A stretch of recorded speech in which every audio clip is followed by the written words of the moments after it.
There will be no real non-controlled currency in the world. We're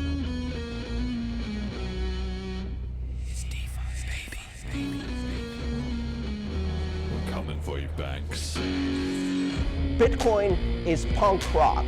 Deal with it. You split, we bankrupt you. Do you use Lightning wallets to pay for things or not? No. Bitcoin Cash would be seen as more of a threat to the United States hegemony than Bitcoin. Miles Town, what's your favorite kind of money? Bitcoin Cash. Hello and welcome back to the Bitcoin Cash podcast. Following Bitcoin Cash on its rise to global reserve currency, this is episode number 67, State of the Revolution 2022, featuring Ryan, Giffin, and Kallisti. Today is Sunday, the 19th of December, 2022. I'm your host, Jeremy. Jet is doing the producing, and this is the last final Christmas episode of the year. It's in true Christmas fashion, already turning into a bit of a mess. So we've decided to do an impromptu live Cashrain, and we've also had Ryan just discover that he was thinking the wrong time zone. So he might be in and out, and I don't know exactly how much contributions we'll get from him, but hopefully he can come in and hit us with a few thoughts. But yeah, final episode of the year. So we're going to be doing a bit of a review of how the year went, what were the major storylines, some BCH stuff, but also some general crypto stuff, because that's so relevant to what's going on, and looking back at some of the things we predicted and said last year as well, to obviously catch up and find out how they are. But first things first, our guest today, Kallisti, you are a BCH dev and I guess Bitcoin Cash advocate and general peer-to-peer cash enthusiast. Introduce yourself. Welcome to the show. How do you get into Bitcoin? Hi, thanks for having me. Yeah, so it's been an interesting journey, right? Because I first got into Bitcoin in 2011. That's the oldest cryptographic proof that I had Bitcoin. I was just getting out of high school around that year, so I didn't really know a whole lot about anything. And when you're young, you just don't really have that grasp or experience on the world. So fast forward to 2021, because somehow I missed out on everything related to crypto in that amount of time. My college roommate is super into Ethereum, and he was all like, dude, you got to get in because this is about to blow up. And I managed to get into Ethereum at a pretty decent price, made a little bit of money in the bull run, and modest but good. And it was through a lot of research from there to here that I actually ended up with Bitcoin Cash through way of like Ethereum Classic and even Bitcoin Core. So I'm super happy to be in the Bitcoin Cash community. Bitcoin Cash is one of the things that gives me hope in the world, really, with everything that is going on everywhere, and with times are just hard right now, I think, globally, and Bitcoin Cash is just one of those things that lets me look forward into the future. So I advocate it to everybody that I can every day. All my friends in real life know I'll never shut up about it, and I think they're starting to accept that now. So we're getting there.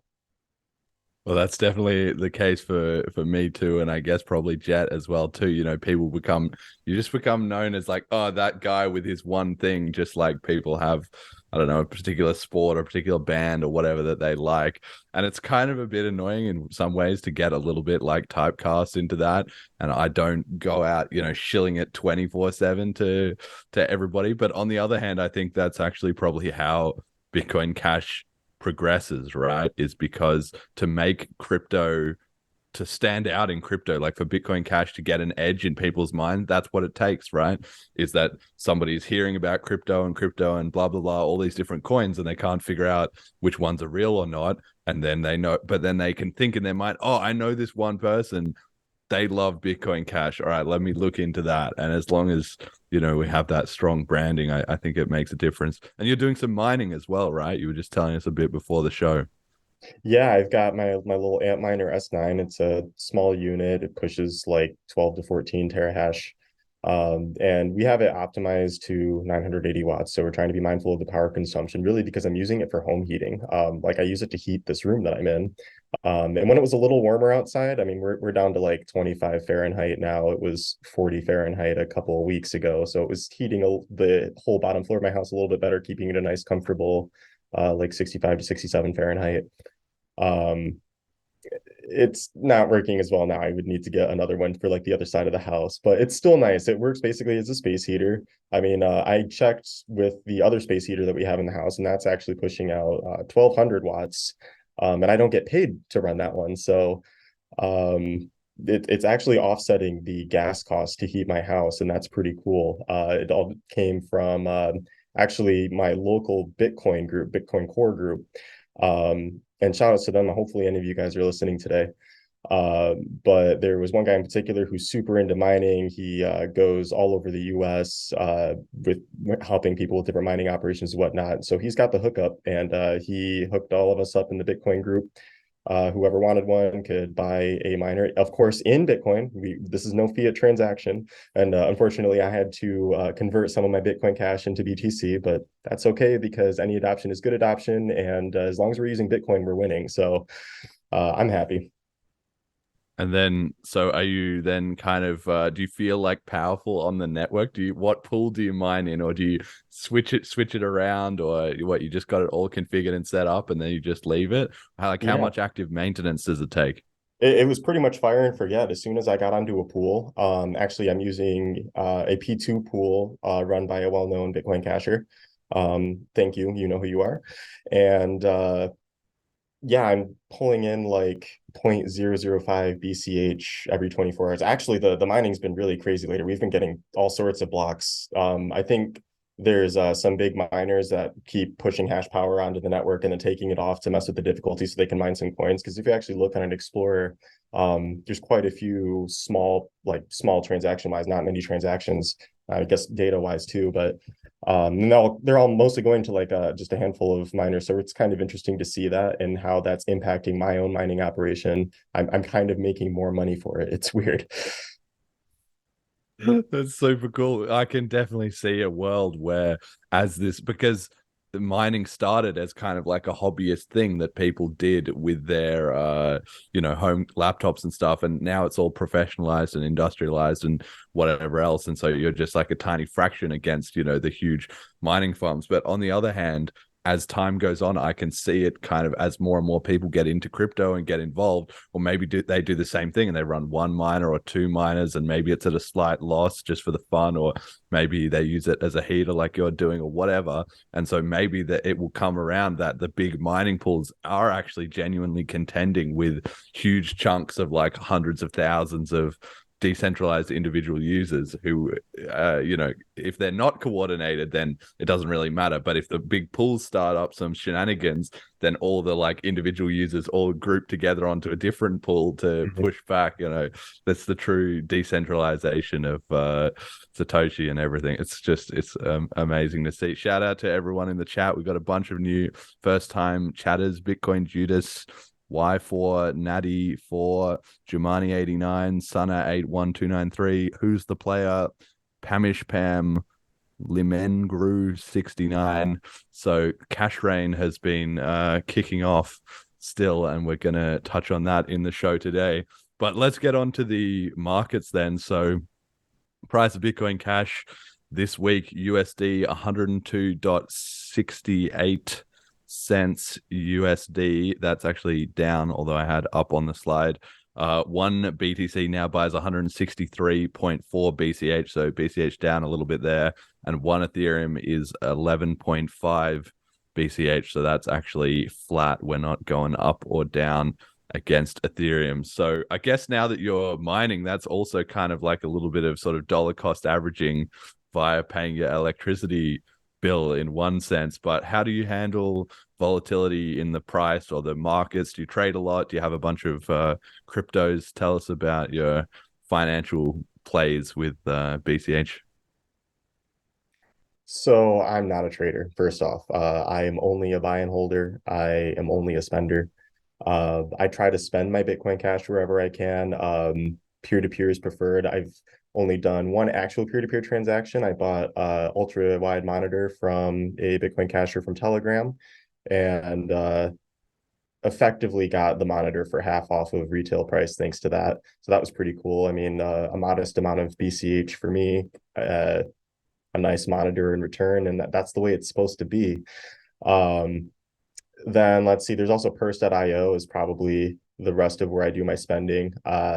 Since you can get pretty much anything off of Amazon, you can also get pretty much anything off of purse.io since it's just an Amazon front end. You spend a little bit of BCH and you can actually get a discount on your Amazon items because the way it works, you've got like the earners and then they're picking up your order on your behalf and then you pay them the BCH, and it's all managed by Purse to make sure that you don't run into any issues. So that's my main use of BCH lately, and I try to like my girlfriend and I actually settle our petty exchanges in Bitcoin Cash nowadays. Last night I was playing some Super Smash Bros. And did a $10 money match, $10 worth of BCH though. It was going to be in cash, but then I was telling my friend all about how amazing BCH is, and he was like, "Oh, actually, yeah, I'll do the $10 in that." So that's really exciting too, and I'm hoping I can get more of the Smash Bros community to accept it as well. Who do you play? I'm a Sheik main in Melee, Zelda main in Project M. I have no idea who I main in Ultimate. I don't know any of them. I just know 64, the classic, Fox. Fox is the best. That special shield, that just feels so good when you reflect their like best move onto them. So, there you go. But I suck at all the new ones, definitely. But yeah, it's good to hear that crypto just getting like as Bitcoin Cash expands, definitely, and as it's been starting to get some momentum recently, I've noticed more and more just those. It's easier and easier to convince people like, oh, and just over this $5 or $10 thing, hey, can I show you Bitcoin Cash? And people now acclimatized to that idea of crypto, and I'm seeing more and more. I did the same thing with a mate the other day. I paid him back for some breakfast we had, and like he was just loving it. He's got crypto and he's used it, and he lost some money on FTX and like all this sort of stuff. But then when I just showed him the peer-to-peer Bitcoin Cash, he knows I'm into that. He was like loving it. He was thinking this is sick. So yeah, that's just amazing. I'm really glad to hear it's spreading, and that's how it's supposed to be, right? Peer to peer. At a certain point, it will just become an unstoppable network effect of everybody piling on to all the different edges of the network, because everybody is just expanding it out themselves. All right, so let's talk about accountability. This is the first thing we got to do. Last year, we were on the Christmas episode. We all predicted how much total value locked would be in smart BCH. So at the time, there was 35 million locked in smart BCH. And I posted this tweet, which people were able to vote on what we predicted on the show. Contingent on successful launch of a decentralized bridge, who will be closest with their bullish case prediction of TVL on smart BCH on the 19th of December, 2022.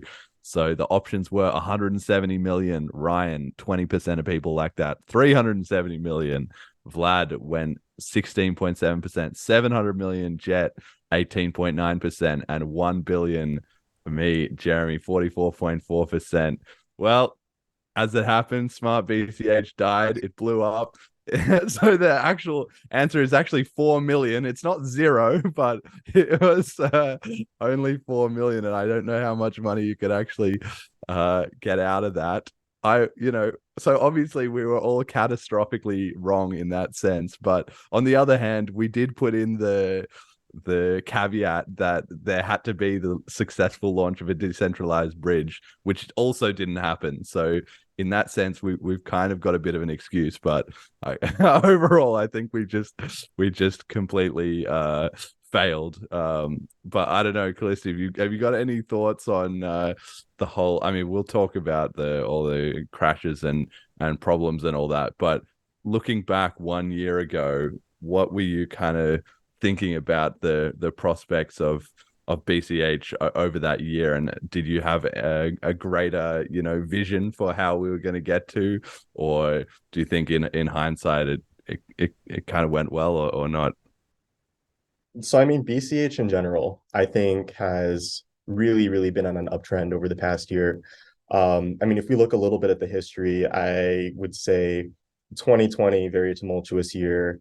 2021 kind of purging out the rest of the bad blood, and 2022 is where everything is finally quieted down for the most part, and all of our builders have been really focused this year The discussions on Telegram have been really thorough and thoughtful, and there's just so much brain in this space. I mean, let's be real, and that's actually awesome because again, looking at the history, we had to purge all that bad blood in 2021, where we had people who just thought things needed to go their way, and when they don't, they get mad. And it's a decentralized and permissionless protocol. It's the point, right? And that means that you don't have to ask for anybody's permission to do things, you just do them. And so that's why in our Bitcoin Cash community, like the /someone meme, where somebody's got to get this thing done. Well, are you going to do it? Because if you're not going to do it, then how's it going to get done? You can't just tell somebody else, hey, this needs to happen, right?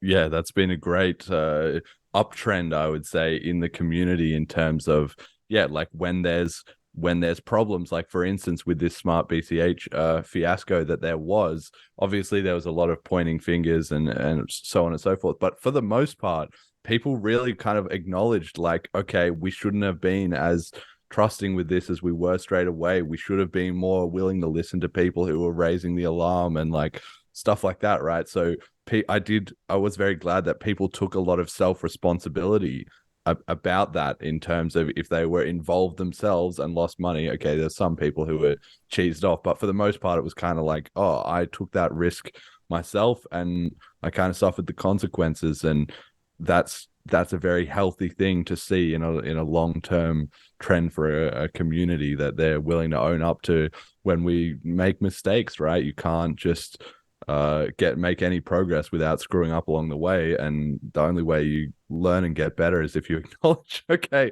that was a bit much. So I mean, hopefully we all learned our lesson with the smart BCH disaster, but like you said, it's actually, in spite of that, there's been tons of activity and tons of new projects have been cooking up, and I think it's probably reinvigorated focus onto the main chain for sure, has definitely been a part of it. Ryan, can you hear us? You're gonna check in with some thoughts about the smart BCH prediction. You actually predicted the lowest, so you're actually correct. You win.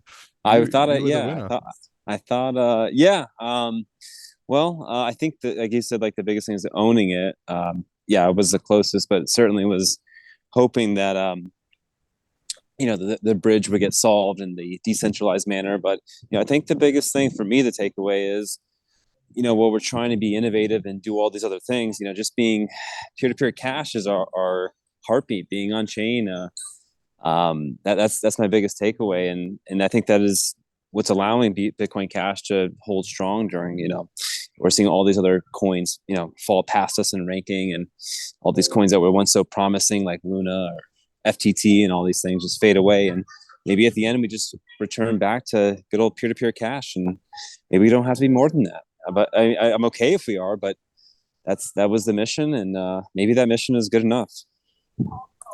Yeah, it certainly has refocused everyone, I'd say. So we've got our 3 storylines that we had from 2021. I thought, okay, for the end of Christmas episode, we'll talk about, 3 big themes for the year. I've got 3 fresh ones for this year. So just to remind everyone for last year, and you can actually go back and watch last year's episode. It's really interesting. I rewatched it in preparation for this. So number 1 for 2021 was the smart BCH launch. Number 2 was Elon Musk, who was just getting big into crypto, and I'd say this year he's been more quiet about that. And then number 3 was that BCH in 2021 had a year of less drama after all the fork and everything in 2020. So we can see that trend as it went to like a low period of no drama, and now it's gone into a kind of productive phase. It seems like. Jet, you look like you want to chime in here. So we lost Ryan, and I apologize to the chat while I quickly fix the cameras. It's all right. This is the chaotic Christmas stream, but we've got to power on anyway. So 2022, the narratives that I picked 3 plus an honorable mention for this year. So number 1 storyline is crypto blows up. So the amount of exchanges and hacks, frauds, custodian problems and stuff this year was at an all-time high for crypto. That is undoubted. Like there's been many disasters, obviously, in crypto's history, starting from Mount Gox or even earlier, and then, you know, through all the years. But this takes the cake. This is the high watermark in terms of crypto scams. You had Three Arrows Capital going bust with Sue and that other guy, Kyle, whatever his name is. Terra Luna obviously imploded overnight. Do Kwon scamming everyone. We had the CoinFlex scam with Smart BCH that we just talked about. The $10 million of the 100K community BCH, plus also all their customer deposits for the most part. Celsius and Voyager. You had BlockFi filing for bankruptcy. Most recently, at the end of the year, you had FTX scamming, you know, more than $10 billion. Obviously, the lesson is the same as it always is, which is not your keys and not your coins. But on the other hand, the industry is still, I mean, we're still here, right? So even with all the blow-ups and all the problems and all that, at the end of the day, crypto keeps kind of marching forward. I don't know. What was your take on the disasters in crypto this year? Was it, obviously it was bad, but how bad was it? I mean, so first you got to start with, if you didn't have any money on an exchange to begin with, then you're fine. You're sleeping easy right now. And you got to remember, that's the whole point of this stuff, is you have your self-custody. You are your bank, you own your money, nobody else can mess with it. But it really sucks if you did have money on an exchange, you're underwater right now. And I mean, I was really skeptical actually for a minute. Like, I was wondering, how is Sam still free, just wandering around the Bahamas, a free man? They finally arrested him recently, so like justice will hopefully be served. And if there's any possibility of people who lost their money even recovering a fraction of that, then I hope that happens. But this happens in crypto. I mean, like, you had Mt. Gox, you know, you've had plenty of other exchanges that have blown up in the past year, and it really just boils down to get your coins off of those exchanges. Make sure you've got it in your own self-custody wallet, and then you don't got to worry about these things. Yeah, it's a lesson that never goes out of style. And I was feeling good because I was rewatching that episode from last year that we did at Christmas, and we did a specific segment where we talked about not your keys, not your coins, bring your BCH home, get it off exchanges. And obviously I say it all the time on this show, but I was feeling so good that we emphasized that. So any listeners to this show should have been fine for the most part. I mean, even with the Smart BCH stuff, you know, we always gave caveats and said, you know, don't put in more than you can afford to lose. It's experimental and stuff like that. So at the end of the day, yeah, people are just learning that lesson. I want to get your take on, did crypto sort of receive the blame? Because I have this theory from talking to just people around. The FTX news has been huge. So many people have asked me about the FTX thing, right? And one thing I have noticed is that now Bitcoin and crypto and all that, enough sort of education has seeped out into the public that people understand. Nobody's saying to me, oh, is Bitcoin over? Or is even crypto over? Everybody has finally in their mind divorced the exchange going bust and whatever scams and frauds from the actual coins. So people can now understand that some of them might blow up or have problems, but that crypto as an industry is just going to keep going. And so it's becoming more and more inevitable in their mind, and they have more subtlety or more understanding of the, you know, the difference between these things, because it's just happened so many times that now people are like, well, I heard about this blowing up over and over and over again. How is it still going? And the news is finally starting to report those things, right? So are you noticing that same trend? Is crypto getting blamed, or was it more like fraud is getting blamed? I don't know. Well, I kind of have a split perspective on that, right? Because you've got cyberspace and meat space. And I would say in real life, honestly, most of the people around me, most of the people that I have on my Facebook just straight up don't care about anything crypto related. I think that's a United States thing. I think if we're trying to topple the US dollar as global reserve currency, you're not going to do it on its home turf. I think there are a lot of other countries where the use case for any kind of cryptocurrency is a lot more apparent, and the use case for digital sound money is a lot more apparent. So there's that, you know, like, I feel like honestly, nobody has asked me about FTX at all, period. Nobody in my circles. And I'm the crypto guy, right? And nobody's asking me about this stuff. So, but then on cyberspace, if I look on Twitter, I definitely see a whole lot more like, hey, this was straight up fraud. Sam is a criminal. Like all of these like Do Kwon scammed everybody. And every single time this happens, everybody's pointing fingers, and you've got pretty much one guy at the top. And I think that's called a pyramid scheme or something like that, but who's counting? So it really just reinforces the point of you want to be paying attention to the OG cryptocurrency. It was created for a reason. Yeah, definitely. And I think it's something that as I expect a trend to people giving more and more and more weight to long-lasting projects, because the more times people see the scams and the flashy hype thing blow up, the more they will come to value. Okay, if I'm going to be involved in this at all, I'm going to put a higher premium on one that has lasted longer, because I mean, and for obviously for Bitcoin Cash, people need to do their research to understand that it goes all the way back to 2009 and you know, so on and so forth. But even like Bitcoin and Ethereum, or even like Dogecoin, you know, are maybe slowly accruing more trust, because the more times people have heard of them, once they've just heard of, oh, okay, this flashy new token that they've never heard of before, they're going to be highly skeptical of that and less of the ones that they know have lasted or that they can connect to real people in the real world. Because I think that's the other thing about these scams, like you say, they tend to be concentrated on a small group of people, and so the actual if you know, look at around the entire world, the actual amount of people who know someone directly who is involved with it is far smaller, so it can have a lot less trust. Whereas, you know, once people can know, oh, I know this guy who likes Bitcoin Cash, or my friend's brother, you know, invests in Ethereum or whatever, then over time that will engender trust in those projects, and that's going to be a very good thing for us. Pamish Pam asks, any thoughts on the FUD in Binance? Are you a Binance true believer? Funds are Seifu, or are they going to be the next ones to go bust next year? We'll let the lawyers handle it, right? No, but for real, I don't know. Binance is one of the biggest players, but just because they're big doesn't mean they're too big to fail, right? I mean, FTX was big too. And so, you know, it really could go either way. I think it really could just go either way. I mean, I'm just like, I don't keep my coins on exchanges, so I just sleep through it. It's just like not even a problem to me.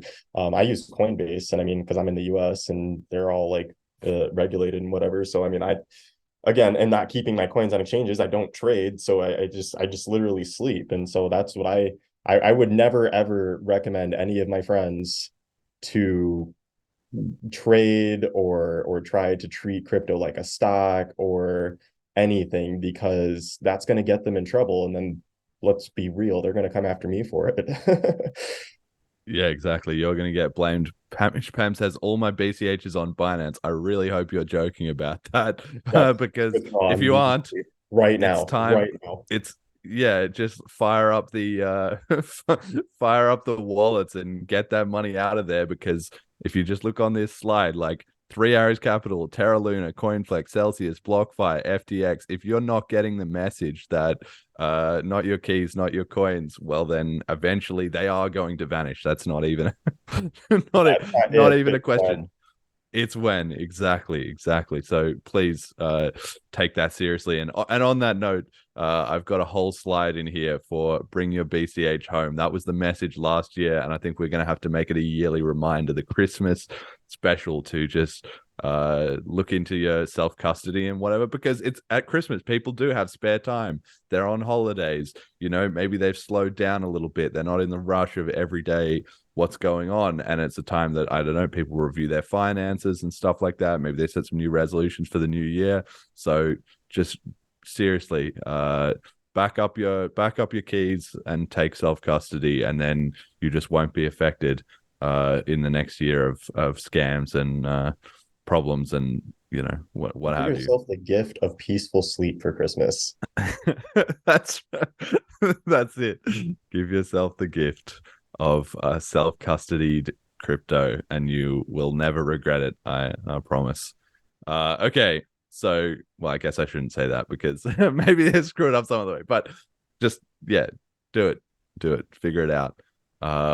Right. So second storyline I wanted to hit on for the year was the idea that maximalism is kind of fading away a little bit. It was a very tough year for the Bitcoin maximalists because you would think that in this background of exchanges blowing up, things dying here, there, and everywhere, it's perfect ground for the BTC crowd to see, look, we told you, crypto is all a scam, Bitcoin is the real deal, we're fine, and that's all just bullshit. But despite having those kind of trends running in their direction, that sort of wasn't what happened. Actually, you had the whole laser eyes Twitter pictures kind of have gone out of style a bit. People have increasingly just quietly dropped out of that. The original idea was laser ray to 100k, right? They were going to change it till the price hit 100k, but it didn't hit, it hit at nearly 70 grand, and then it's just slowly been collapsing. And you've got more dissenters coming out in the community. Nick Carter and Eric Wall both kind of came out and were like, we were big, Bitcoin maximalists, but we've kind of seen the light a bit. Or, I mean, I guess Nick Carter said, oh, I was never a maximalist. But anyway, people who are known in that scene are kind of falling apart. What do you think? Is this the end of the Bitcoin maximalist era? Is everybody going to be jumping off the ship by the end of next year? Yes and no, right? Because I would actually have to consider myself a bit of a maximalist, and I totally understand where the Bitcoiners are coming from when they say Bitcoin only, Bitcoin not crypto, all that kind of thing. I'm almost in the same boat, except with Bitcoin Cash, of course. And so it's Emergent just made a really good point in the chat. I was just about to say this. Like, there's toxic maximalism and then there's constructive maximalism. And I think what we're seeing in this slide here, like all the laser beams to 100k and all that kind of stuff, that's toxic maximalism. That doesn't actually convey what Bitcoin is or what it means for the world. That really is actually just a fiat mindset that's focused on number go up, that's focused on how do I get more dollars out of this thing, and the whole point is to get rid of dollars. So in that regard, it's like, yeah, we kind of see this toxic maximalism fading away. We're starting to see a lot more questioning of that narrative. And I think it's especially the people who got into Bitcoin and crypto in 2017 specifically that are the most diehard on that toxic maximalism. That's what I've noticed from my interactions on Twitter and some of my interactions with people in real life. It's that year where everything really went wrong, and it makes sense. That's the year that Bitcoin Cash was born. So, I mean, unless you consider it from 2009, of course, but it's when the split happened. So I do think that maximalism has its place because, again, we're talking about all these exchanges blowing up. We all know about the monkey JPEG memes and like, oh, Dogecoin, haha. And so the general public, I think, still sees crypto kind of like as this joke. It's not anything serious, or that it's rife with fraud and scams and grift and all of that. And it really dilutes the message that BTC Bitcoiners, BCH Bitcoiners, XMR Monero people, even the Nano people, like, we all kind of have the same message at the end of the day that, hey, there's an actual use for this stuff and it's not what you think it is. So I think, honestly, if we were to make kind of a future prediction off of that, 2023, maybe 2024, this is going to be the year where the real peer-to-peer electronic cash use case makes sense to people. And it's really those 4 coins that I just mentioned that are leading the charge on that. Yeah, and I think we've had like Joel Valenzuela, I bring him up on the show a bunch, but he, is involved with Dash and, a few other coins obviously as well too. And he's kind of predicting that same thing. And I agree with him, which is that it's a sort of, in the long arc of history, eventually the truth has to kind of shine through, right? So all this, digital gold, and we're going to all store it in our cold storage and never touch it, like having Dan Held saying, I don't think of my Bitcoins the way I think of dollars, because dollars I can buy a house and I can spend it at the grocery store, but my Bitcoin, I'm just never going to touch it. It's like, that doesn't even make sense. Yes, obviously there's a reason to store your coins properly and to save some, because that's money, you can save it. But at the end of the day, the only reason to have money is to spend it, right? Like if you die with it, it's worth nothing. And even if you give it in inheritance to somebody else, then they need to spend it, right? Eventually it has to be spent, it has to circulate. So that's going to back and be a real thing that people care about. And I think the Lightning Network, as like you're saying, and that whole 2017 narrative it's had long enough now, I agree with you that the people most focused on that were the ones who got all bought in when the censorship was at its height, and so they perhaps didn't hear other perspectives, or they were in such a strong echo chamber, and they're still kind of clinging on to that. But the newer adopters are coming in with a fresh perspective. To them, it's just not as relevant anymore, and they're going to look at things fresh. So I think we are seeing that a lot. We've also had the adoption in El Salvador. Like, that was a big story of last year. Oh, we're going to take it over, we're implementing it, it's going to be a Bitcoin first country. And initially there was some success with people using the coins that they were given out for free, but of course that's just because it was a lot of money. And so when you have a direct financial incentive, people will get involved, but it doesn't seem to have created a large groundswell there. If anything, it seems to have been the opposite. With, I didn't follow up with Nayib Bukele whether or not he'd lost his money in FTX, but there was some suggestions that he had also been scammed in some regards. And then we've also seen recently John Carvalho, right, who's the big Lightning Network guy, having a big problems with full RBF being implemented on the BTC fork of Bitcoin, which means that Bitcoin Cash will have such a huge advantage that you can't just double spend the transactions back to yourself. And he knows that, so he's trying to advocate, guys, why are we doing this? But kind of the war was already lost several years ago, and the momentum is now, the power is in the hands of the people who want to implement those kind of policies and make Bitcoin actually less spendable or less reliable or less instant. Do you think we're going to see more movement on that front? Are things going to spiral further out of control in terms of Bitcoin being spendable, or do you have any faith that the people who do want to use it as peer-to-peer cash are going to be able to make their voices heard within the BTC community? I really think the BTC people want Bitcoin to be money. I honestly think that the BTC people and the BCH people have a very common mission. I think that the more that I've spoken to BTC people, especially in real life, is the more that we've been able to kind of realize that on both sides of the fence. And the main disagreement is just on the whole scaling wars, and then also on if Bitcoin Cash deserves to be called Bitcoin or not. And obviously, I think it does. I think it's more legit Bitcoin than BTC is, in my opinion. But, as everyone says, the market's decided. Well, I think the market's always deciding. I think give it another couple of years, and we're going to start seeing a lot more of these narratives that have been established for so long start to fall apart a little more. And I've been following John specifically, like for a minute now. Like when he first came out, I think a couple of weeks ago, starting to question RBF and all of that. That's probably been going on for longer than weeks now. Wow. But it's been going on since last year. That's the craziest thing when you look at some of the tweets. Like, he's been kind of bashing his head against a wall for over a year now. So yeah, wow, it really has been that long. So I mean, I've been only following him, I'd say probably the past 2 months or so. And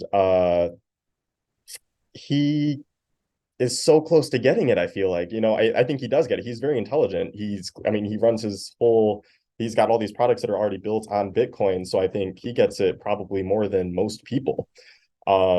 It's just unfortunate because he is maybe in denial about the reality of how the core developers operate. And this is something I guess I've been talking to my local group about too, about some specific devs that I probably shouldn't mention by name right now, but I think people who know probably know. And it's just a matter of, well, what are they thinking? You know, I almost feel like they want Bitcoin to die.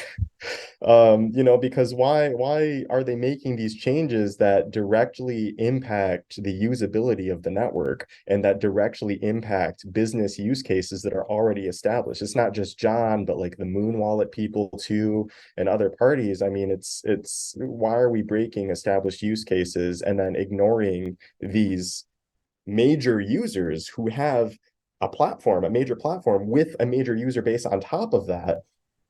And the core devs just don't listen, and then they call it consensus. That doesn't make sense at all. How do you have consensus when there are so many people loudly disagreeing who have actual stake in the ecosystem? Yeah, and it's just a retread of what already happened in 2017, right? So for everybody who was there, or earlier in 2015, you know, for everybody who was there, that was the whole point. It was this shell game of what is consensus and what counts, as opposed to just some logical discussion about, you know, firstly, free and open discussion for the, you know, you can't get anywhere without that. And then secondly, okay, let's actually look at the facts rather than just a small group of people creating this consensus, so-called, among themselves. And so as that history is repeating there, yeah, I think it gives increasing credibility to Bitcoin Cash, who have just been consistent the whole time. And once you add in the fact that those people are going to start to get frustrated, right? Like people like John Carvalho or the Moon Wallet people or whatever, as the usability of their products and stuff slips further and further out of their hands and further out of control. Well, what are they going to do? Are they going to create a new split of Bitcoin and then make their version that preserves different? There's going to be no market for that, right? It's kind of like what they want is already Bitcoin Cash, but it's just hard for them to come to the sort of realize that, like, it's hard on anything, on any topic that you're very invested in, to realize, oh, I was wrong, you know, to put aside your pride and kind of say, no, maybe I should have been listening that whole time, or maybe they had some valid points. But sometimes you kind of need to burn yourself on the stove before you understand everybody was saying that it was hot. Don't do that, right? So I think, yeah, we will see more traction of BCH. People will defect silently before they'll defect loudly, though, I think. And so that's where you can already, like, this show has been getting a lot of traction, right? And I think you'll definitely see that continuing in the next year. One thing I found really interesting, though, is that Bitcoin is still at number one, right? It's still up there at the top of the ranking. So as much as we're here saying, okay, this is going wrong and that's going wrong, at the end of the day, the majority of people still just want to use what works. And Bitcoin does already have a huge network effect. It has a lot of people that have bought in. It has a lot of transactions every day. Still, it's not like, even with the higher fees, it's still working, it's still processing transactions, and it's probably not going to actively break. You know, the people that are using it in the way that they're using it, it will probably keep working for them now. So actually, even with the Ethereum merge and whatever, like, no other coins or Cardano or any of these other ones, nothing has really risen up to take its place quite yet. But people are also starting to get the idea that maybe Bitcoin isn't going to do it. What do you think it's going to take for Bitcoin Cash or for any other coin to seriously make a run as a contender for number one crypto? I mean, I think Bitcoin Cash can sell itself once information is more readily available.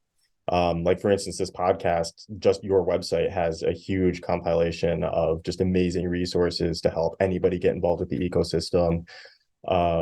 And so I think the more people start to realize what it's all about, it just kind of starts to become more of a no-brainer. And especially with, we have a lot of countries who are starting to introduce, like, the central bank digital currency, and people are becoming more aware of that overall. And it may not be a reality now, but it could be a reality in the near future. So really, it's like a race against the clock in that regard.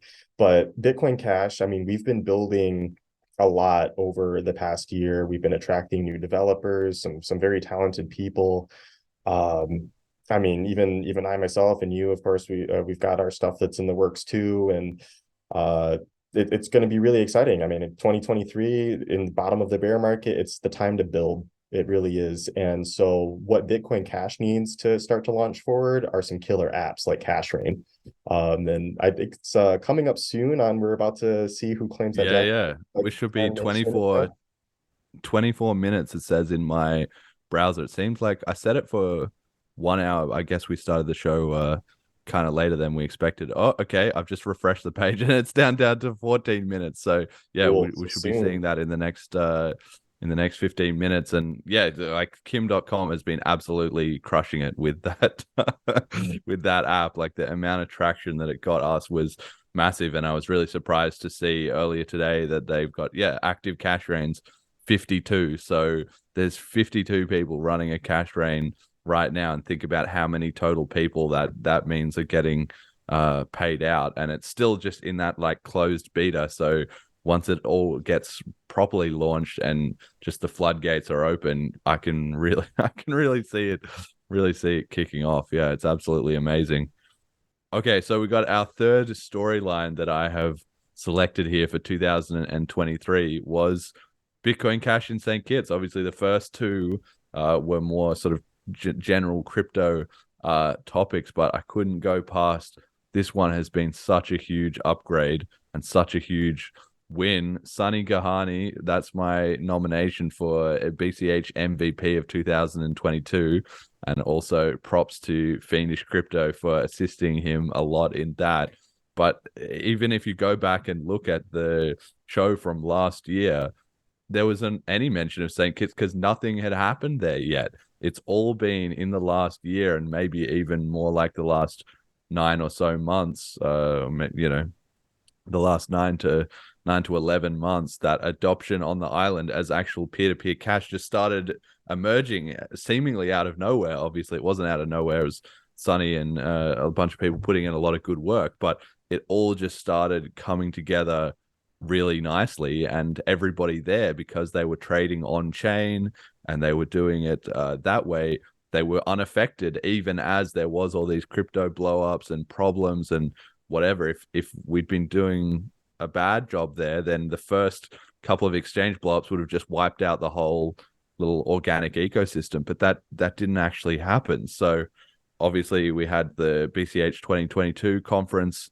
at the end of the year, which was amazing too. I mean, you weren't there, right? So how did it all come across online? Or at least I didn't see you there if you were there. Yeah, I unfortunately wasn't able to make it. I do hope I can make it next year, but I mean, the whole production was just very impressive, and huge shout outs to Sunny and to Fiendish because they did a phenomenal job with getting everything organized, with Fiendish hosting. He's got such a great personality, perfect pick for that conference.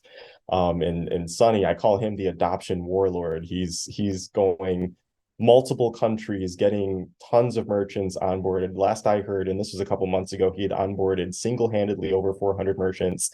And then so he was the main driving force behind the conference. I think a good pick for MVP 2022, definitely. It's so exciting to see that the adoption is real. Like, you can actually go there and you can live on Bitcoin Cash entirely. You don't have to touch your credit card ever. You were able to buy a plane ticket, you were able to buy your hotel, you were able to buy your food, everything. So like, that's good visibility, and so excited for next year, and I really hope I can make it. Yeah, it's made a huge difference for me, not only going there and stuff. It was great. It was amazing to meet a bunch of people in the industry, and I think it got everybody really charged up. But it's also now a perfect example that I can use to people when I'm explaining it. If they say, what is this crypto? How's it working? Da-da-da. And I can say, okay, last month I was in St. Kitts and I was there for 2 weeks, and I lived not entirely, but almost entirely on Bitcoin Cash. And I walk them through like what's going on there and how it's working, and people can really get that idea once they understand there's a physical place. Like the idea of explaining a conceptual economy based on cryptocurrency or an online economy, people can sort of, okay, that's a nice sort of dream. But when you can point to a physical place that they can look at on a map that maybe they've either been to or they, have heard of, or, they understand that it's a real place and that there's real shops and real people trading Bitcoin Cash every day, suddenly it's so much more tangible to them. So I definitely wanted to hear from your perspective, like following it all online, how much do you think the word got out outside of this the Bitcoin Cash circles specifically? Like, was it just that you were very plugged into what was going on, so you were able to see what was happening, or was it more the case that there was enough related content and retweets and things that you think the message was getting out generally? How was it? Because for me, it's hard to tell because I was there, I was there, right? So I was getting an on the ground view. But without that, was it mostly just the main conference stream that you think that people worked, or was there a lot of associated media that caught people's attention? Yeah, I mean, I think if I'm to be completely honest, it is more because I'm so immersed with the Bitcoin Cash community that I was aware of the conference. And so, I mean, it's the first one that we've ever had, right? So you can't expect like a major blowout. I think given that it was very successful, I mean, I don't remember the exact turnout numbers, but from looking at the stream, like there were quite a few people there. And then plus you have everybody on the island is aware of Bitcoin Cash at this point because you've got the billboards everywhere. So I do think it's still a little bit insular, but it's not going to be like that for long. I think the next conference will be at least twice the size of the first one.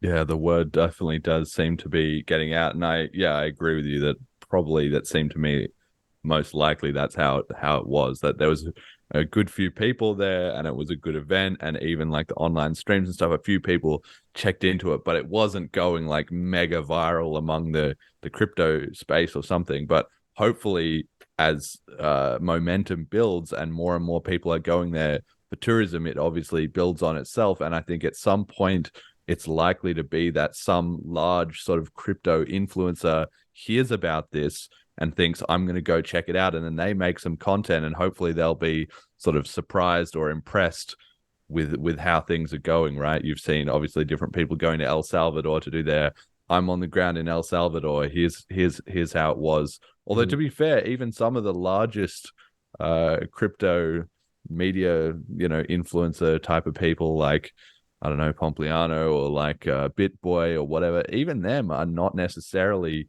putting a ton of focus on that, or even though they have the time and money to go and do it. So that's been a little bit disappointing, but hopefully this St. Kitts story can become like a contrasting vision to El Salvador, and we see people start to really pick that up and run with it. So yeah, it's all in under 1 year, obviously, and of course we had the legal tender announcement there too. Are you thinking that's going to be a big deal? Is that going to get over the line in 2023, or is it more like, Yeah.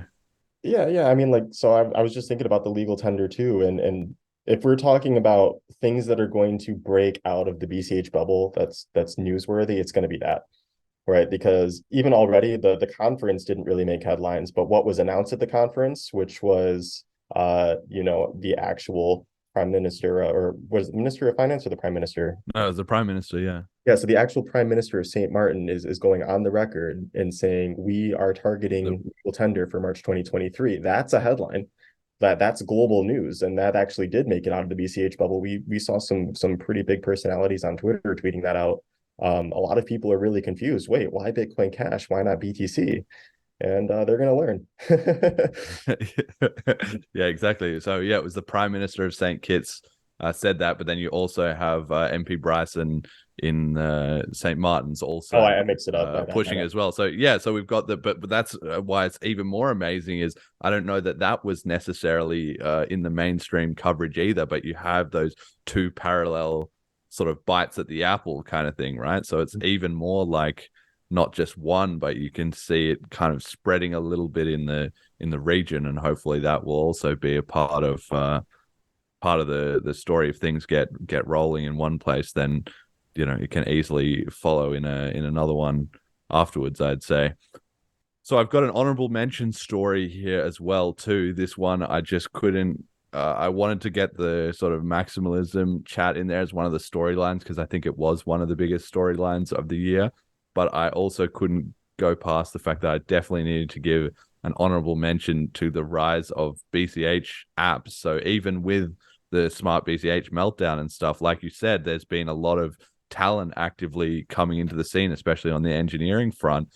And that output is becoming very visible more than any previous year, certainly it seems to be. So you had Paytaka and Zapit wallet have both been making huge leaps forward, and that's great because then the ecosystem isn't as reliant on the Bitcoin.com wallet, and obviously we've got the Electron Cash redesign as well is in the works. You had Flipstarter continuing to get new implementations, more upgrades, and more integrations in different services. So that's been getting slicker, and the idea of people running Flipstarters in the community has taken a lot of hold. You've got the BCH Bull launching the AnyHedge contracts to people. You've had Cashrain, like we've talked about, that's been pretty big so far.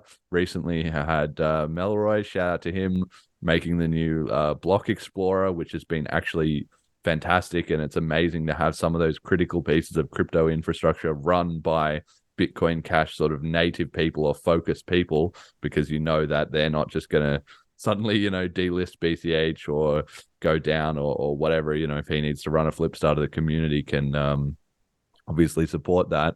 And then you've got the Register app, Noise Cash, Read Cash, Cash Fusion, BCH again, Prompt.cash. All these other ones are still kind of churning away and getting better and better by the day. So I've personally been very excited by this kind of explosion of engineering and decentralized products emerging.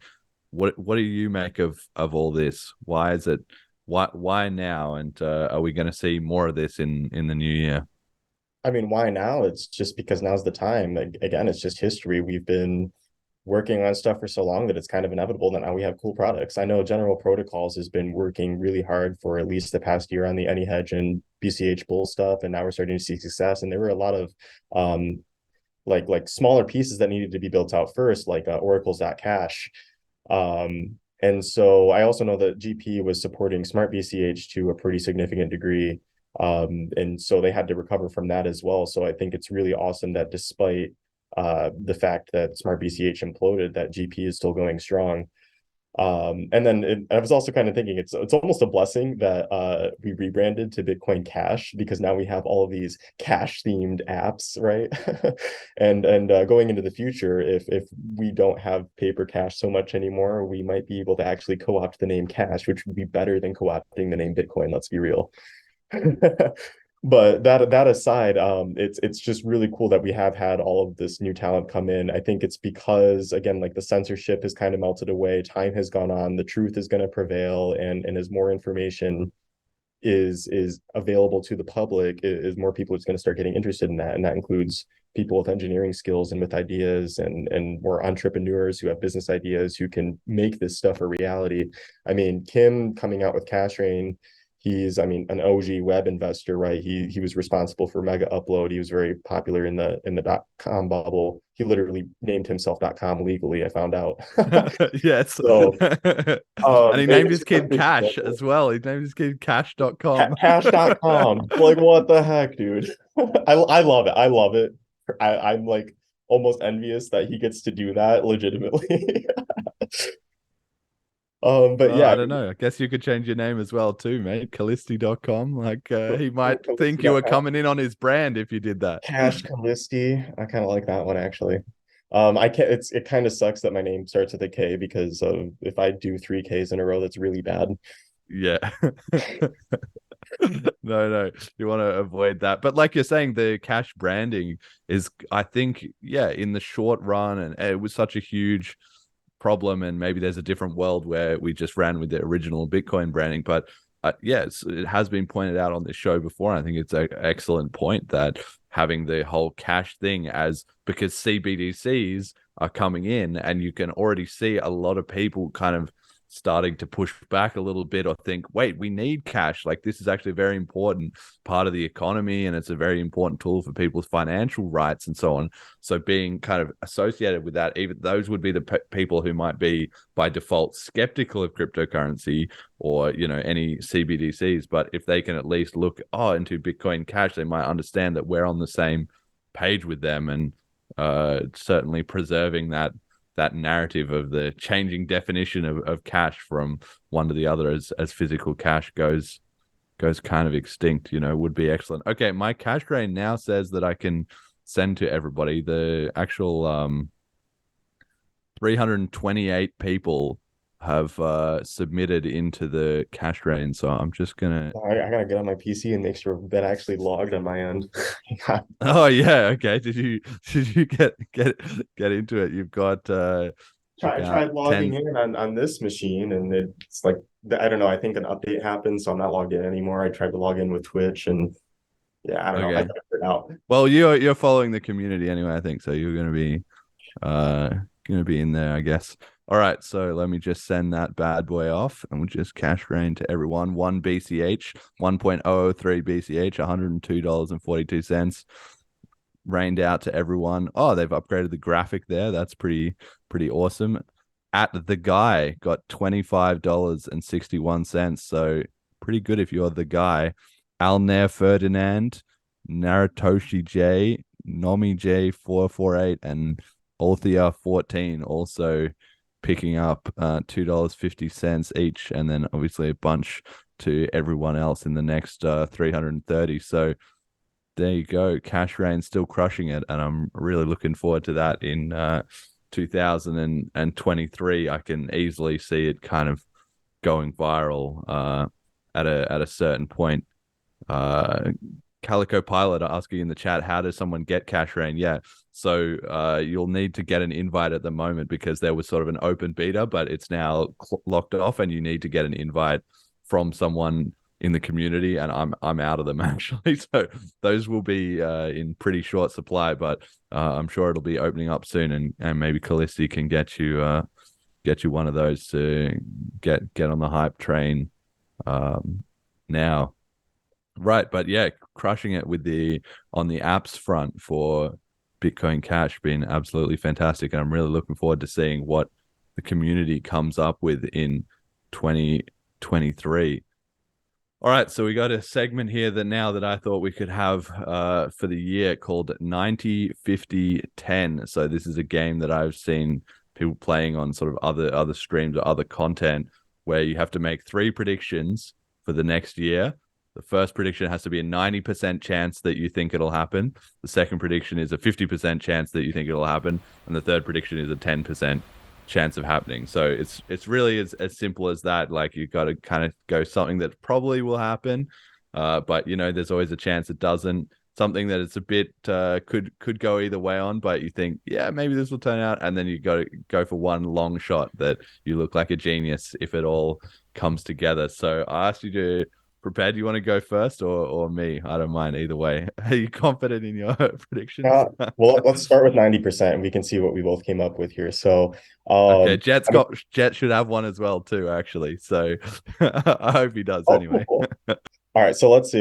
So we were just talking about the app development front. My 90% is, I think we're definitely going to have a ton of really great BCH focused apps on the way. That's going to include wallets. That's going to include stuff that's built on cash tokens. That's going to include probably improvements to things like Cashrain. I think that's going to help bring a lot of new developers into the ecosystem. So we're going to start kind of see this train start to roll a little faster going into 2023. And I think legal tender is going to be the cherry on top. Even if it doesn't happen in March, I do think it's probably a 90% chance that happens in 2023.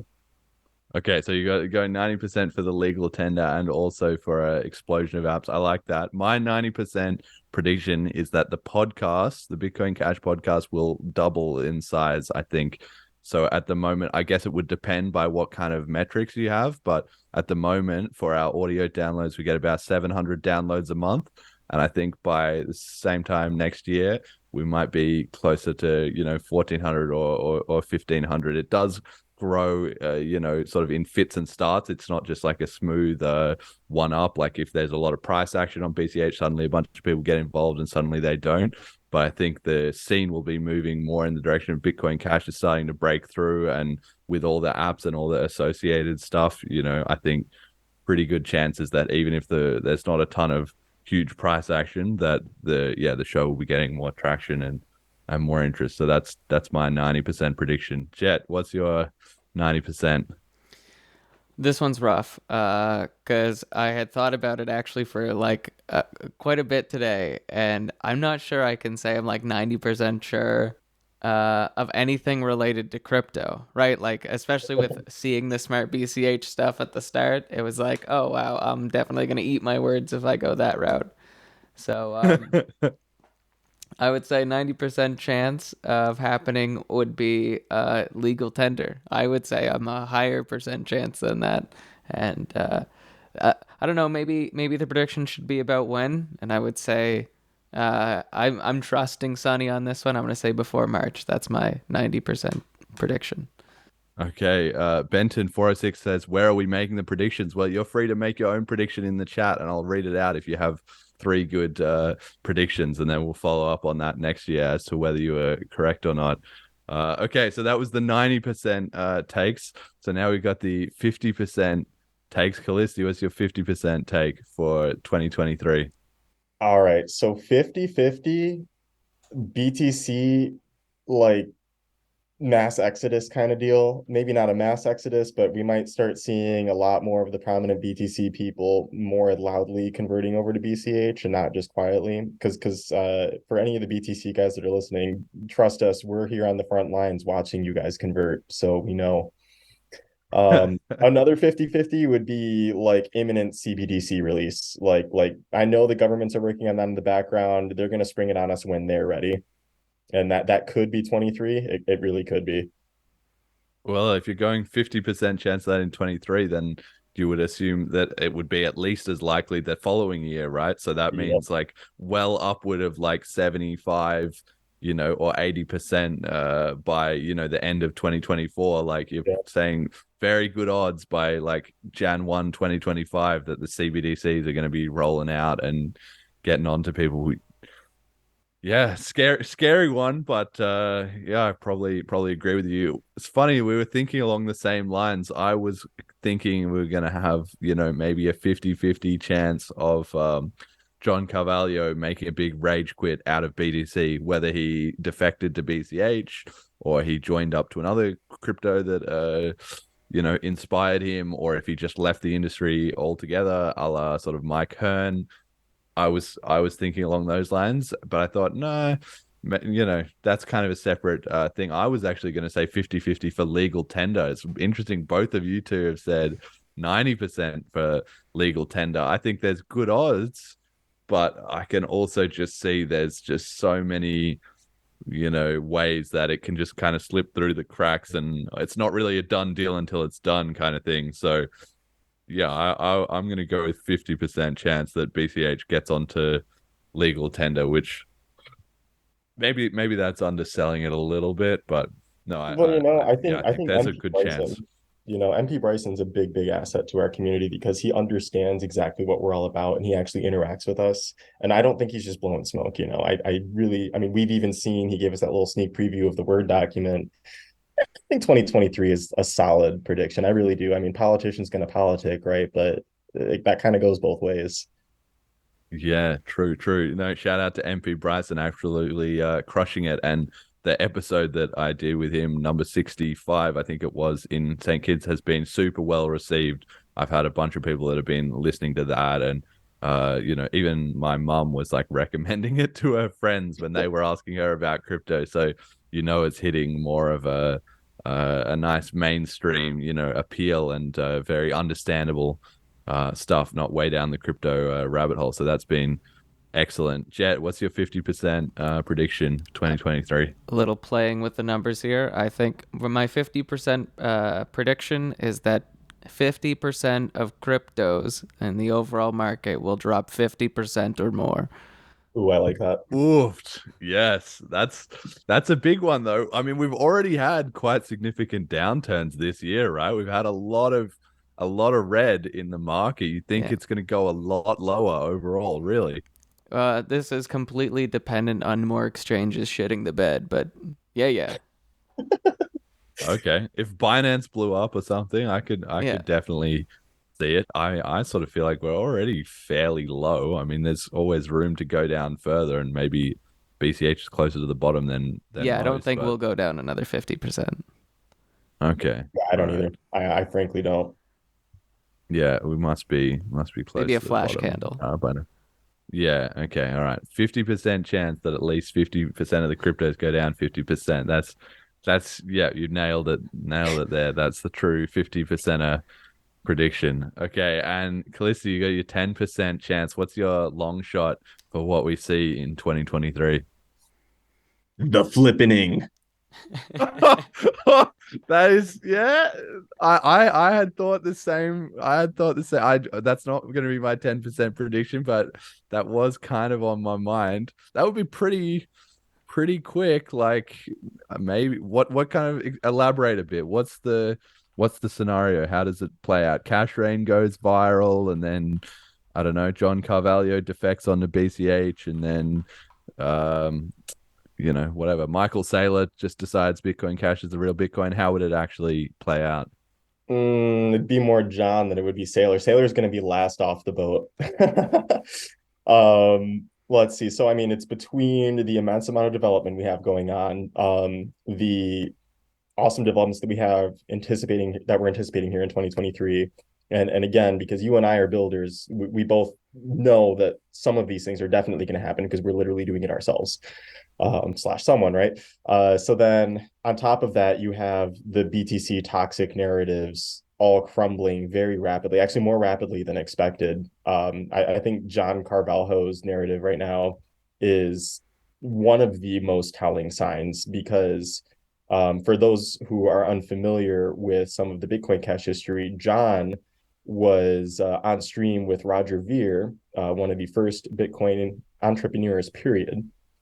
And this is where like the whole Bcash meme came up. And so to see John on making the big blocker arguments 5 years later is absolutely mind-blowing. So beyond that, it's going to be just like, we're going to keep doing what we're doing. It really doesn't matter what the rest of the crypto clown show is doing anymore, because we are going to keep building and we are going to keep promoting and we are going to keep focused on the major use case, the original Bitcoin use case, peer-to-peer electronic cash. Like, we're here for it. It's never going to go away. So on top of that, with just the other narratives kind of falling apart and with less actual substance behind those arguments, to the public eye, people who are just trolling, the laser eye trolls who just say, Bcash, look at the price, LOL. That's not an argument, guys. Like if you ask any Bcasher what Bitcoin is about, there's a ton of knowledge on our side. Like, you can ask me personally, like, any question. I probably have an answer for it at this point, because like just the narratives got so skewed back then. The truth will prevail. There's no way around it. You can't keep the truth down forever. Yeah, I love it. You're getting me charged up right here. I mean, I think when we do get a flippening, I think it'll be so much faster than people expect, because I don't expect it in 2023. I wouldn't even give it a 10% chance, but I think maybe by I don't know. We'll see how it goes in 2023, but maybe by late 2024 or 2025, I could even see it coming together, just because, yeah, there'll be a point where there's just every bit of critical mass. And if you saw a scenario where BCH went from like 27 on CoinMarketCap, if it rocketed up to like top 20 and then top 15, the amount of like people that would flood into the community, and suddenly the alarm bells would be going off for Bitcoin maxis, and it would just become the biggest story in crypto so fast. And once the underdog comeback story. That's right, the greatest ever like run back. Once that started, it would just blow everything apart, because the more people that defect, the more the people who are left with Bitcoin BTC are like, wait, the ratio would be shrink. Like, we track it every day on this show, right? Or every episode. And as the rest of crypto switched into that mindset, it would just become so obvious to the BTC people that just day by day, the conversion ratio of their remaining BTC would be worth less and less. So it would be obvious for them, okay, I'll switch over maybe 10% just in case. And then as that just snowballs onto everyone, yeah. Even Bitcoin collab saking. Bitcoin calls. It's just a good time to get a little bit, just in case, OG Satoshi Koi. All right, I got to give Calico Pilot said 90% I'm traded more BCH through personal transactions. Love that prediction. 50% I purchased BCH with USD fiat. Yep. fair enough. I mean, these predictions are like you're in control of it, so that's a bit questionable. And 10%, I have more in BCH than I have USD at any point in 2023. That's an interesting one. Okay. Yeah, I like that. Especially if you are American. If you're not American, then maybe it's not as impressive. It's just like European and you don't even have any dollars to begin with. Anyway, well, we'll take it on faith that you are European. So my 10% was going to be that Bitcoin Cash will be over $1,000 at some point during the year, and maybe even like by the end of the year it will be over $1,000. I don't rate that as a highly likely chance, and I think it would require a lot of price action uncoordinated from the rest of the market. But I can, like you're saying, I don't think I could go in for a full flippening, but I can see the chance that it gets a bit of momentum. We obviously saw there was that run in, was it this year or last year? Can't remember now, where it went from $200 to $1,500 in just a matter of 5 or 6 weeks. So I'd say 10% chance we get a similar thing like that happening again, as maybe a few other coins kind of fall apart. Maybe like around the time of the next conference, if that suddenly got a bunch of traction. That's my 10% take on the price front. Jet, your last up. What's your 10% prediction 2023? I really don't know about this one, man. You're not supposed. That's why it's the 10% prediction. Yeah, I know. But like, I've been playing with a couple ideas, but 10% is like, what do I think isn't gonna happen realistically, and just kind of has a shot. But it has a mind. shot. Yeah, Yeah, exactly. Yeah. I want to say I don't think a flippening, but I do think, again, maybe one of these surprise wicks, we could see like parity, maybe with BTC. That is the flippening. You gotta be joking. No. I'd say the flippening would be like sustained price over BTC. Okay. I'm saying like a 10% chance that we might just see one random candle out of the blue where we match price. That, to me, that, like, I can't see a scenario where we got to 1-to-1 without just Bitcoin BTC basically dying. Because at that point, like, think about how much the price has to be surging, the panic, all the global, every like headline being like Bitcoin Cash making the comeback run. It's not like going to get to 1-to-1 and then people are like, oh, all right. Like at that point, you have the mass defection of all the miners, right? If BCH gets to even 15 or 20% of the price of BTC, firstly, everyone in BCH will be insanely rich. So the momentum will just be like sky. The euphoria will be like intense. But then also you have the miners start defecting, and that kicks off a death spiral, right? You have the mining hash power going down. The blocks are slowing down. Fees are going higher and higher on BTC as everybody's trying to like get out as this flippening is taking hold. I don't know. One single wick. Maybe if there was an exchange bug, I don't know. No, because we have the decentralized exchanges that you can trade BTC to BCH for. You don't even need a centralized exchange. You can use like Dorsop or Cloudshift or something, you know? Yeah, exactly. Maybe it will just become that way. Bitcoin Club says 10% chance Jet gets a job at bitcoin.com. Oh, there we go. I hope if that came together, it would be still, in tandem with the podcast. But yeah, let's see. And we've got BCH Geek says 90% BCH has a DeFi explosion via cash token and script. Yep. 50% BTC loses the number one spot. Yep, fair call. And 10% DEXs become bigger than Chexes and governments scramble. Yeah, I could see that as well too. That's a pretty fair set of predictions, I'd say.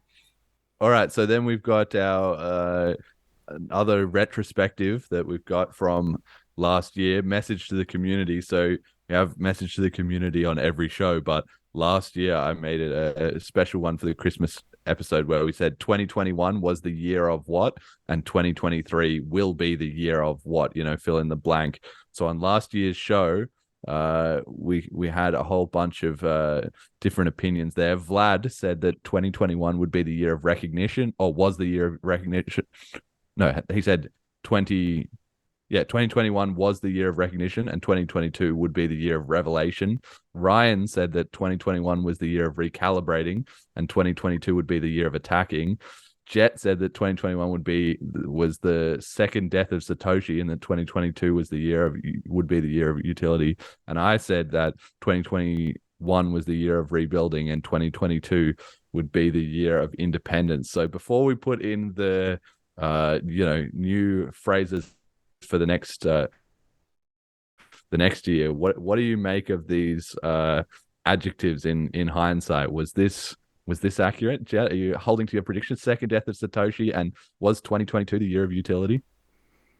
Definitely more utility than any previous year. The fact that I got to do this whole like island experience and only touch Canadian dollars voluntarily once, and I don't mean like voluntarily as like there were places where I had to do it involuntarily. I mean, the only time I had to do it, I did it because I wanted more BCH, and that was just the way that I the method of the madness. So yeah, definitely on the utility. But I don't know about I don't even remember the context of what I was saying with the second death of Satoshi thing. I think Satoshi, the more I think about it, the more I think it's just been like, it's beating a dead horse where it's just like slowly running the well dry. But we're all here, pouring buckets of water in, trying to keep the train go. Oh my God, I'm going to stop now. Yeah. So I said, 2021 was the year of rebuilding and 2022 was the year of independence. I said I thought the community would focus more on itself and stop worrying as much about external sort of narratives and what was going on in the rest of the crypto ecosystem. And I got to say, I think that's borne out pretty nicely with our themes that we have. With crypto was just blowing up all over the place. Maximalism has been dying, but BCH has been making gains. It's been in St. Kitts. It's had some good engineering, so I'm actually pretty happy with my predictions on that front. I think, Ryan recalibrating, attacking. Yep, true. Vlad's predictions of revelation. Well, maybe we had some revelations that the crypto scene was full of scams, but he would need to come on to defend him himself. It was certainly interesting segment. If you can go back and listen at the end of last year's show. Kallisti, what do you think? Before I get your words, what do you think of these predictions from last year? How'd they hold up? I think revelation is funny if you frame it in terms of like that's the part of the Bible where they describe the apocalypse, and so you had all of the explosions this year. That's kind of like a crypto apocalypse in a way. But I think honestly a lot of these are pretty spot on. I mean, okay, so maybe not so much 2021 recognition, but I'd say revelation in that term that I just said. Recalibrating for sure in 2021, like I had said earlier in the stream. We had to get rid of a lot of bad blood back then. And attacking in 2022, absolutely, because we have been really doubling down and buckling down on trying to just focus on our own community and our own message. And that ties in right with what you're saying with independence. Absolutely.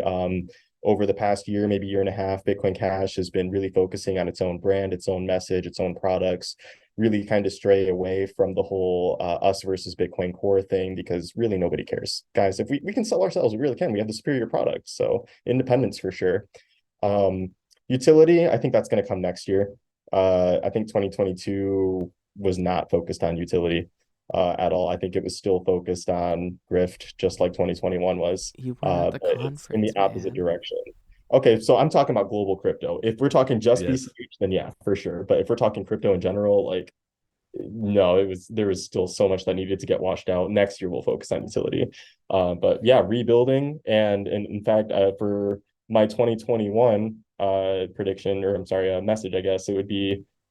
Well, hang on a second. So now we've got to do 2020. You've got to say 2022 was the year of what in hindsight, and 2023 will be the year of what. Oh, okay. Oh, so you got to. So you got to look back. So that was last year's from the previous year. So this year it's what was the word for 2022, and what's the word next year for 2023? I think it'll still apply. So 2022, in retrospect, I would say is a year of cleansing. It's a year that we really have accomplished that mission of clearing out all the crap, focusing on what we're doing, just really washing our hands and refocusing, going, okay, new start. And BCH has had to do that a couple times, but I think this one is going to be the one that sticks the most. And so going into 2023, we really will be rebuilding, but in a different way than we did last year in 2021, because it's just a new platform. We have built the new foundation in 2021 in terms of how you made that message. And in 2023, we're going to build a platform on top of that solid foundation. Yep, love it. Okay, Jet, what are your words? Are you sticking with utility? I guess you're saying maybe you were 2022 is the year of utility, and then 2023 will be the year of what? Thinking back to Smash Brothers, just a super sudden death. Like we'll see so many Luna's coin flex style collapses where it's there one moment and then and it's gone. Yeah, exactly. So what is the year of 2023 will be the year of cataclysm, the year of super sudden meltdown? death. Oh, super sudden death. Okay, Yeah. all right. Oh, okay, I didn't realize that's a phrase in Melee. Okay, 2023 will be the year of super sudden death. Okay, and for me, yeah, I think 2022 was the year of independence. I'm happy to stick with that. I think that one bore out to be true. And for 2023, I want to say breakthrough, that it will be the year we kind of break through, but I want to save that in the back pocket because I think that might be 2024. So instead, I'm going to undersell it a little bit and say 2023 will be the year of momentum. That now we've got the ball rolling in the right direction, and that'll start to really kind of gather steam. So yeah, that's my prediction for next year, and hopefully we'll see maybe on Twitter Ryan and Vlad can make some comments as to whether or not they felt their word choices held up and what they're predicting for next year. And maybe next year we can get all the timing right. We're gonna have everybody on the call and have a mega a mega review. Who knows? Right. So yeah, that kind of brings us here towards the end of the show, I guess. So Merry Christmas and Happy New Year to everyone. Bitcoin Cash podcast will be back bigger and better in 2023. Obviously, in December, we haven't really done that many episodes. I've been super busy back in Australia. Jet's been busy as well too. I'm sure with Christmas and everything's winding down, but we'll be refreshed and coming in hot for next year as well too. Thanks to everybody who listened to the show, however they did it or interacted with it or being part of the BCH community overall. Like, stay safe over the holidays, spend some time with your friends and family, and my advice is share BCH with people if they ask. Don't be that annoying one at Christmas that's just like popping off about about crypto. But if they're interested and they're asking you, then definitely feel free to say, yeah, this is Bitcoin Cash, look, let me send you a pound, and get excited about it. And I think that might be happening more and more. Like, I have noticed more and more that people are getting very open to the idea of crypto. It's been around, even with all the scams and stuff, hasn't lashed back so much onto crypto. People are just curious to understand what's happening. They realize it's going to be a part of our lives and a part of the future. And so they, somebody who is excited and who knows about it, they're very curious to get to the bottom of that. So we've got our patrons as well, Ricky and HP. Shout out to them. Thanks to all the donators. Check out bitcoincashpodcast.com. Like Kallisti was saying, we've got tons of info there for anybody to get to the bottom of it. What is all going on? What was the history? So on and so forth. And final shout outs, Kallisti, where can people find you? And is there anyone you want to give a recognition to for this year in BCH? So I try to keep my Twitter and my Facebook separate, but the people who are on my Facebook know me in real life. So if any of you are listening because you found the link on my Facebook, thank you so much. I really appreciate you, and I hope that you enjoyed the stream. For everybody on Twitter, find me at KZ Kallisti. I'll put that in the chat.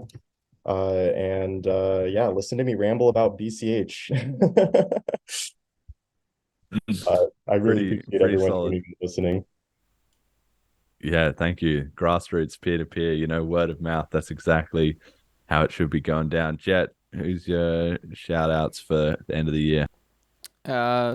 So personal shout out to Marcelo. I feel like last year I had to give that I didn't have to, but I felt compelled to give the shout out to everyone that funded the Flipstarter and their financial contributions. And this time, it's just as grateful for Marcelo for contributing and giving me the opportunity to go to the St. Kitts conference on a personal level. On adoption wise, Sonny all the way. I've never seen someone go as hard as that man does, and seeing the energy that he has makes me jealous. So Sonny gets my shout out for the year. Yeah, me too. I'm going to echo that. I think for me as well, I just want to say Sonny and Fiendish just did a killer job, and everybody else who was involved in the whole conference and everything. I hope we see that coming back next year, bigger and better than ever. I think Fiendish was saying like, oh, maybe we could shoot for 1,000. Like we had a bit more than 100. Like maybe we could shoot for 1,000. A 10x growth would be nutty. Like as big as it already was, it's almost hard to imagine how much BCH commerce there would be on the island, and how much the locals were already noticing. People at the hotel and stuff were like, wow, what's going on here and stuff like that. But it was making a dent. If it was 10 times the size, it would be like a tsunami. It would be crazy how much the local businesses would benefit and stuff if they were accepting. And if they weren't, they would be getting the message that they're really missing out. So yeah, that would be amazing. And yeah, that's my shout out for the year to Sonny and to Fiendish and everyone involved in the Bitcoin Cash 23 conference. And of course, all the listeners, thank you very much. I'm glad you're still enjoying the show. Like I said, have a safe and happy New Year's, and we'll be back at it in 2023 for another year of the revolution. Thank you very much, and until next time.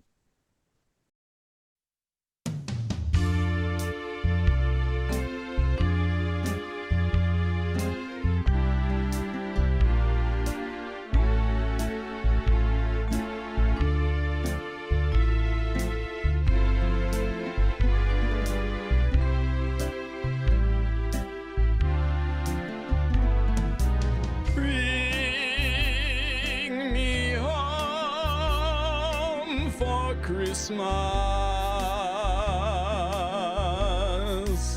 in your wallet, please. Who knows why exchanges try to maintain custody